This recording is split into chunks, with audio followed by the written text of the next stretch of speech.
అవకాశవాదం ఇదొక పెద్ద రోగం. అదేంటంటే అదే రాజకీయం అంటారు సదరు నేతలు. మరి అలాంటి అవకాశవాదాన్ని ప్రస్తుతం వైసీపీలోని కొందరు నేతలు చూసుకుంటున్నారా? వైసీపీ అధికారంలో ఉన్నప్పుడు పదవులు అనుభవించి పెత్తనం చెలాయించిన ఈ నేతలంతా ఇప్పుడు తమ దారి తాము చూసుకుంటున్నారా? వైసీపీ దివాళా తీయడంతో తమ అవసరాల నిమిత్తం కండువాలు మార్చేస్తున్నారా? తమను ఆదరించిన జగన్ను వదిలేసి వెళ్ళిపోతున్నారా? ఇదేనా రాజకీయం అంటే?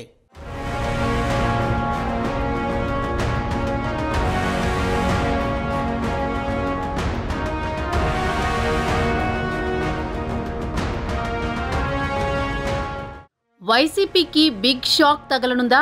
మెజారిటీ రాజ్యసభ సభ్యులు పార్టీకి రాజీనామా చేసేలా అడుగులు వేస్తున్నారా?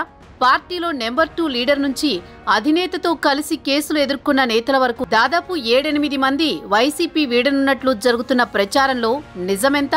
బలమనుకున్న నేతలే బై చెప్పేయాలని నిర్ణయించుకోవడానికి కారణమేంటి? కూటమి పార్టీల ఆకర్ష్ పనిచేసిందా? వైసీపీలో తగిన గౌరవం దక్కలేదని అసంతృప్తే పార్టీని వీడేలా చేస్తోందా? లేదంటే వైసీపీ దివాళా తీయడంతో నేతలు తమదారి తాము చూసుకుంటున్నారా?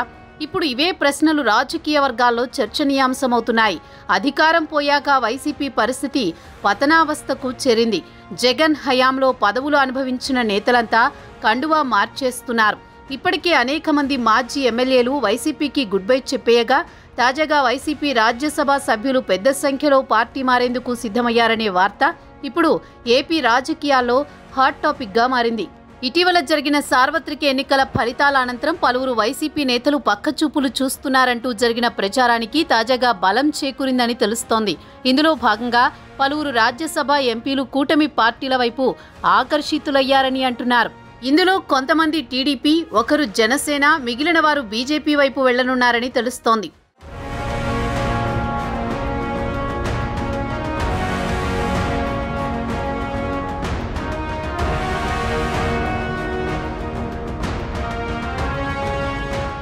రాజ్యసభలో ప్రస్తుతం టీడీపీ, జనసేనల బలం శూన్యంగా ఉన్న సంగతి తెలిసిందే. వైసీపీకి 11 మంది సభ్యుల బలం ఉంది.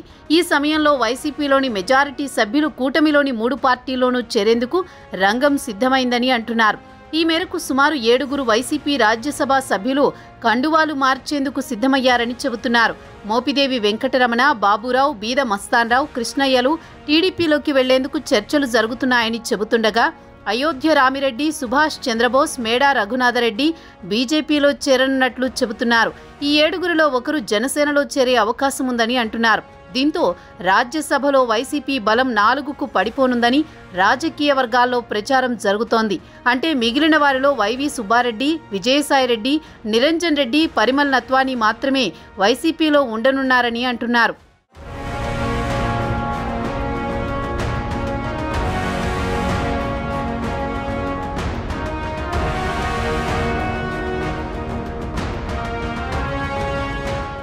వీరితో పాటు ఎన్డీఏ కూటమిలోకి పలువురు వైసీపీ నేతలు, కార్యకర్తలు చేరనున్నట్లుగా ప్రచారం జరుగుతోంది. దీంతో కింది స్థాయి వైసీపీ నేతలే కాక పెద్ద స్థాయిలోనూ నేతలు వైసీపీని వీడుతున్నట్లు స్పష్టమవుతోంది.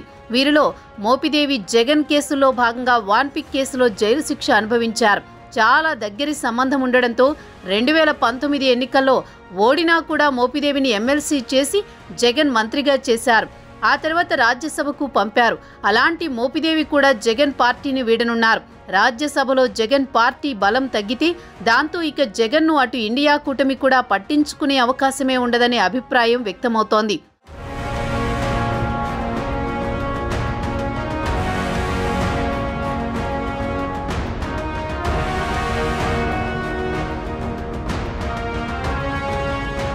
పార్టీ అధికారంలో ఉన్నప్పుడు మాత్రమే కాదు, అధికారం లేనప్పుడు కూడా అధినేతలతో ఉండి పార్టీని మళ్లీ పుంజుకునేలా చేసి అధికారం దిశగా నడిపించే నాయకులు కొంతమంది మాత్రమే ఉంటారు. కానీ వైసీపీలో పరిస్థితి అలా లేదు. ఎక్కడో అనామకులుగా ఉన్న తమను తెచ్చి ఎమ్మెల్యేలను చేసి మంత్రి పదవులు ఇచ్చి పెద్ద స్థాయిలో కూర్చోబెడితే అధికారం పోయాక జగన్కు గుడ్ బై చెప్పేసి వెళ్లిపోతున్న వారే. దీంతో అలాంటి అవకాశవాదులుగా జగన్ అవకాశం ఇచ్చింది అంటూ వైసీపీ కార్యకర్తలు చర్చించుకుంటున్నారు.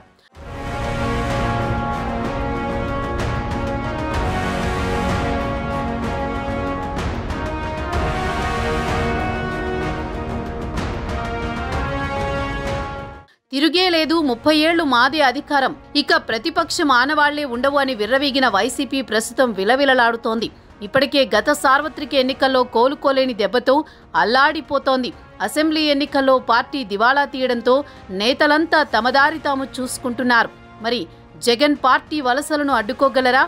అసంతృప్తులను బుజ్జగించగలిగిన అవకాశవాదులను బుజ్జగించడం సాధ్యమయ్యే పనేనా? వైసీపీ ఫ్యూచర్ ఏం కానుంది? ఈ ప్రశ్నలన్నింటికీ కాలమే సమాధానం చెప్పాలి.